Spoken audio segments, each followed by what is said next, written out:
வணக்கம். தமிழ்நாட்டோட எதிர்காலத்தையே தீர்மானிக்க போற இளம் வாக்காளர்கள் ஏன் ஒரு விஷயத்த ஆழமா யோசிச்சு சுயமா ஒரு முடிவு எடுத்து வாக்களிக்கிறதில்ல? இப்ப வந்திருக்கிற ஒரு புது ஆய்வு என்ன சொல்லுதுன்னா, இது அவங்களோட தனிப்பட்ட பிரச்சனை இல்ல, இது ஒரு சிஸ்டம் உருவாக்குன பிரச்சனைன்னு சொல்லுது. வாங்க அந்த அதிர்ச்சியான உண்மையோட ஒவ்வொரு லேயரையும் நாம பிரிச்சு பார்க்கலாம். முதல்ல இந்த நம்பரை பாருங்க. 1.18 கோடி. இது வேற யாரும் இல்ல, 2026 தமிழ்நாடு தேர்தல்ல ஜெயிக்க போறது யாருன்னு முடிவு பண்ண போற 18ல இருந்து 29 வயசுக்குள்ள இருக்கிற யங் போட்டர்ஸோட எண்ணிக்கை. இவ்ளோ பெரிய சக்தி எப்படி வாக்களிக்க போகுதுங்கிறது தான் இப்போ இருக்கிற $1 மில்லியன் கேள்வி. இதுதான் நம்மள இந்த ஆய்வோட மையப்புள்ளிக்கே கூட்டிட்டு வருது.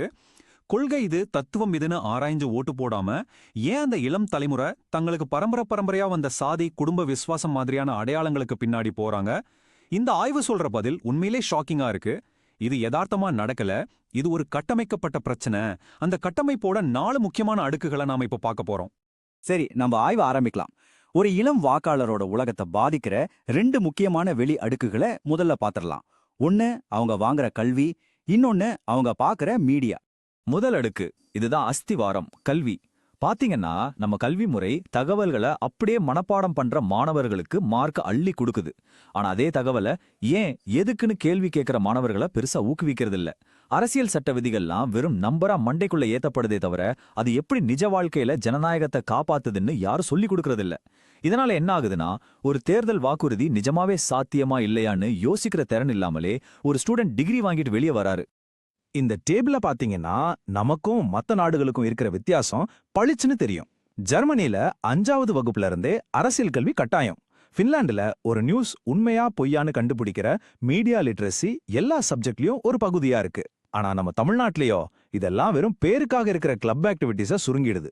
இந்த அடித்தளத்துல இருக்கிற பலவீனம் தான் அடுத்தடுத்த பிரச்சனைகளுக்கு வாசலை திறந்து விடுது. 2வது அடுக்கு, மீடியா. இந்தியாவிலேயே அதிகமான கட்சி சார்பு டிவி சேனல்கள் இருக்கிற மாநிலம் தமிழ்நாடு தான். இந்த சிஸ்டம் என்ன பண்ணுதுன்னா, கட்சித் தலைவர்கிட்ட இருந்து வர செய்திகளை எந்த ஒரு ஃபில்டரும் இல்லாம அப்படியே நேரடியா வாக்காளர்கிட்ட கொண்டு போய் சேர்க்குது. ஒரு பேராசிரியர் சொல்ற மாதிரி கட்சி சேனல்கள் ஒரு தகவலை நடுநிலையா கொடுக்கணும்னு நாம எதிர்பார்க்கவே முடியாது. இதுல இருக்கிற ஒரு பெரிய ஓட்டம் என்னன்னா, ஃபேக்ட் செக்கிங்ல இருக்கிற பிரச்சனை.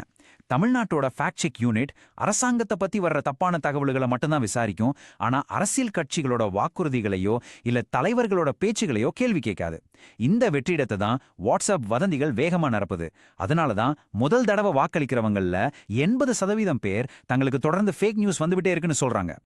இப்போ நாம வெளியில இருக்கிற சிஸ்டம்ல இருந்து ஒரு வாக்காளரோட மனசுக்குள்ள போய் அவங்கள பாதிக்கிற சமூக அழுத்தங்கள் மற்றும் மனரீதியான குறுக்குவடிகளை பத்தி இன்னும் ஆழமா பார்க்கலாம். 3வது அடுக்கு, சமூக அழுத்தம். சரியான தகவல்கள் கிடைக்காத ஒரு சூழல்ல ஒரு விஷயத்தை யோசிக்கிறதுக்கு பதிலா நம்ம மூளை ஒரு ஷார்ட்கட்டை தேடும். அப்படிப்பட்ட ஒரு ஷார்ட்கட் தான் சாதி. இந்த தலைவர் கொடுத்த வாக்குறுதியை நிறைவேற்றினாரா அப்படின்னு பகுத்தறிவோட கேட்க வேண்டிய கேள்விக்கு பதிலா இந்த தலைவர் நம்மாளா அப்படின்ற அடையாள கேள்வி ரொம்ப ஈஸியா முன்னாடி வந்து நிக்குது. எங்க அப்பா அம்மா எப்பவுமே இந்த பாரம்பரிய கட்சிகளுக்கு தான் ஓட்டு போடுவாங்க, அதனால நானும் அதுல மாட்டிக்கிட்டேன் அப்படின்னு ஒரு ஜென்சி வாக்காளர் சொல்றாரு. இது ஒருத்தரோட கதை இல்ல. 31.9% வாக்காளர்கள் தங்களோட குடும்பம் காலங்காலமா ஒரு கட்சிக்கு விசுவாசமா இருக்கிறது தான் அவங்க ஓட்டு தீர்மானிக்குதுன்னு சொல்றாங்க. இதுக்கு பேர் தான் பரம்பரை அரசியல் அடையாளம். தமிழ்நாட்டில் இருக்கிற இந்த பிம்ப வழிபாட்டு கலாச்சாரம் தலைவர்களை கேள்வி கேட்கறதையே ஒரு பெரிய தப்பு மாதிரி ஆக்கிடுது. உதாரணத்துக்கு 2001ல கருணாநிதி கைது செய்யப்பட்டப்போ தொண்டர்கள் தற்கொலைக்கு முயற்சி செஞ்ச சம்பவங்கள்லாம் இந்த ஆபத்தான கலாச்சாரம் நிஜ வாழ்க்கையில எவ்வளவு பெரிய தாக்கத்தை ஏற்படுத்துதுன்னு நமக்கு காட்டுது. இப்போ நாம கடைசி ஆனா ரொம்ப ஆழமான அடுக்குக்கு வர்றோம்.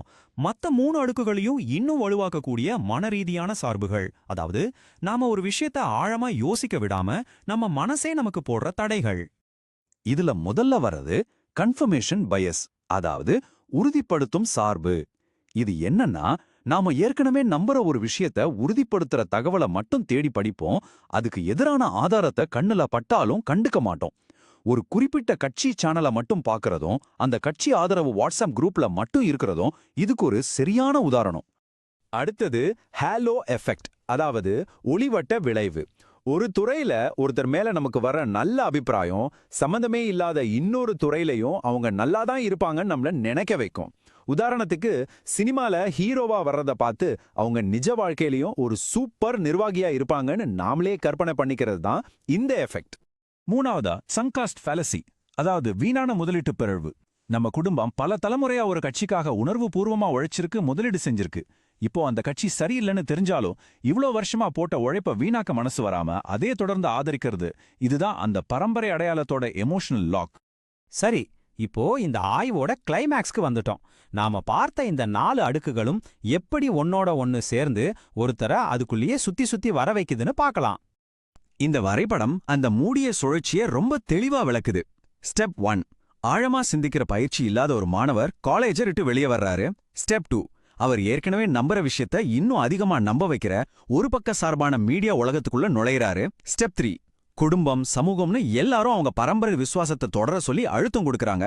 ஸ்டெப் 4, கடைசியா இந்த எல்லா அழுத்தத்தையும் சமாளிக்க அவரோட மனசே கன்ஃபர்மேஷன் பயஸ் மாதிரி ஷார்ட்கட்டை பயன்படுத்தி தன்னோட முடிவை நியாயப்படுத்திக்குது. இதுல இருந்து வெளியே வர்றது ரொம்ப கஷ்டமான ஒரு சுழற்சி. இந்த பிரச்சனையெல்லாம் பார்த்துட்டோம். சரி, இதுக்கு தீர்வு தான் என்ன? இந்த ஆய்வு முன்வைக்கிற 5 தெளிவான கட்டமைப்பு ரீதியான சீர்திருத்தங்களை இப்ப பார்க்கலாம்.